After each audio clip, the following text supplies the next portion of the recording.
Next, we will discuss about the liquidity. Already I explained you, but again we have to be more about that. Liquidity refers to ease of which the assets can be converted into the cash without delay, little or no cost. Liquidity describes the degree of which an asset or security can be quickly bought or sold in the market without affecting the asset's price. That is called liquidity. The assets according to the range of a liquidity: cash, demand deposit, time and saving deposit, money substitutes, financial and physical assets. So this is the liquidity of. First of all, I will explain you the definition of the liquidity. Money is the most liquid of all assets and wealth. In term of gold, in term of silver, in term of land, in term of check, bill of exchange, all.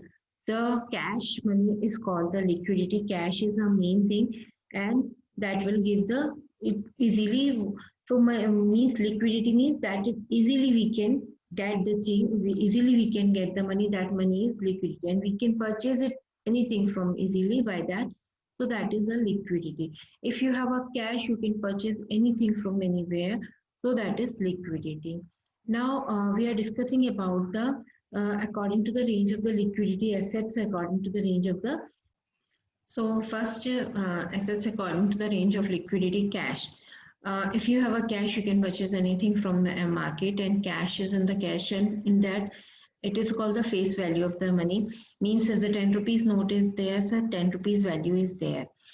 For example, if we are purchasing the money, gold and silver from the cash, for example, you purchased 1 gram gold in 30,000.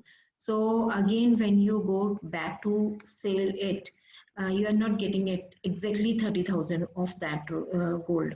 You will get 25 or 24,000 only of that. They will just reduce some of the part of that money. So that is not in the cash, and so that it is not. It is also good because gold and silver will sell in the market, but it is not like a cash.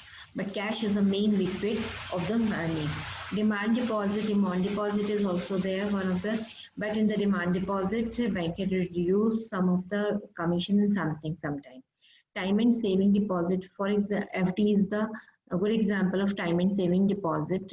If you are depositing your money in the bank, so whenever your time limit is finished, and you will get your amount with some percentage, but if some changes have come, they will just reduce the interest on that money. So that is the thing.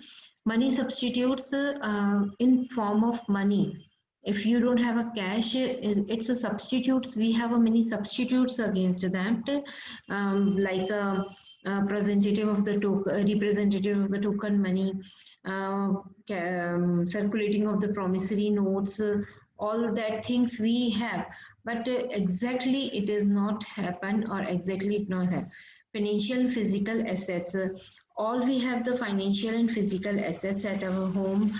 We have lots of things that if we want to sell in the market, we will get the money, but it takes time, and exactly if you need money at the same time, or urgently, you didn't get by that.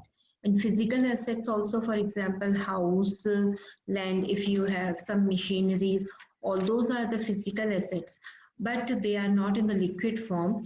So that is why cash is the most liquidity form of the assets of our money. Now we are going to discuss about the demand of money. Demand of money is divided into three parts. John Maynard Keynes distinguished into three reasons. For the people hold money instead of alternative assets. Transaction demand for money, that is denoted by MDT. Then precautionary demand for money, MDP. And then respectively demand for money, that is MDS. So now we will discuss them in detail. First of all, we will discuss about the transactions motive.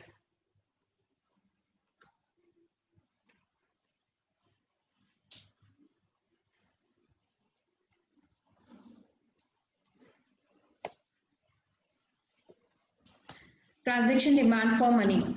The amount of money that people wants to keep on meet their regular or day-to-day transaction could be simply known as transaction demand for money.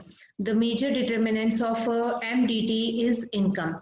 Or as you know that if our income is rises, then we are using the money in the proper way or in different way. So first of all, transaction demand for money is MDT. It refer to the demand of the money concluding day-to-day transaction. This motive can be looked at from the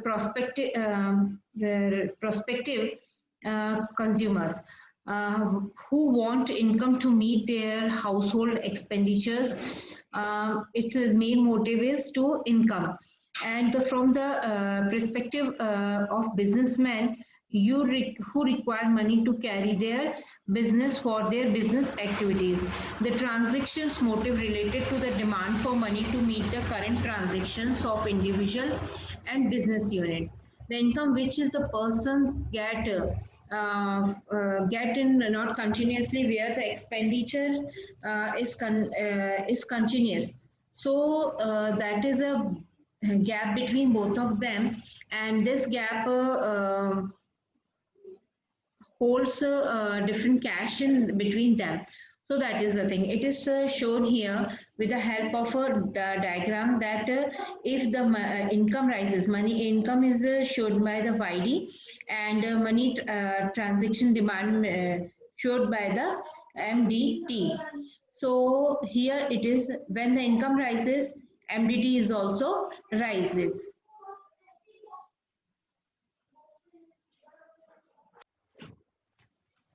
Next is precautionary demand for money. It is denoted by MDP. The amount of money people want to hold to meet their unforeseen or unplanned emergencies relating to time interval of receipt of income and payment. Example, sickness, accident, like that. So here I will explain you first of all precautionary demand for money. It refers to the desire of the people hold cash balance for as unseen contingents.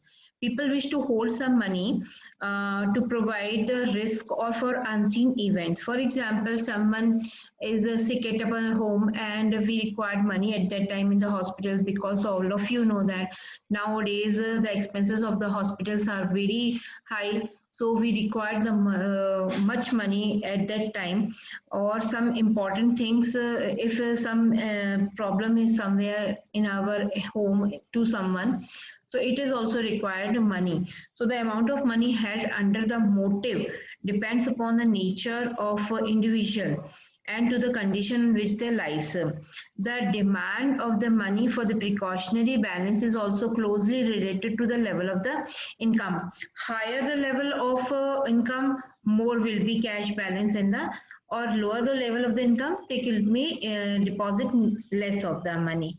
So likewise that it is said that if the income rises here, if the income rises, then the MDP is also rises. For example, if your income is 1 lakh rupees month, so what you are doing, you will save the money for 20,000, 40,000, 25,000, likewise that.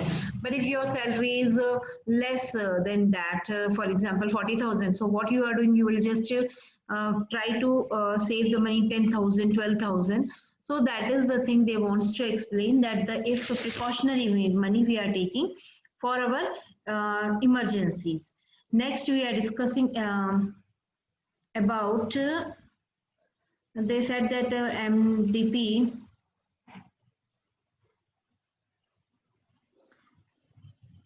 factors, income positive, time interval, income receipts positive, general price level, same that we discuss here. Now we are discussing about the speculative demand for money. It refers to the amount of money people wants to hold in order to buy financial assets such as share, bonds, with the view of earning income like dividends, interest, etc. The major determinants of the MDS is the interest rate. Interest is the cost of holding money.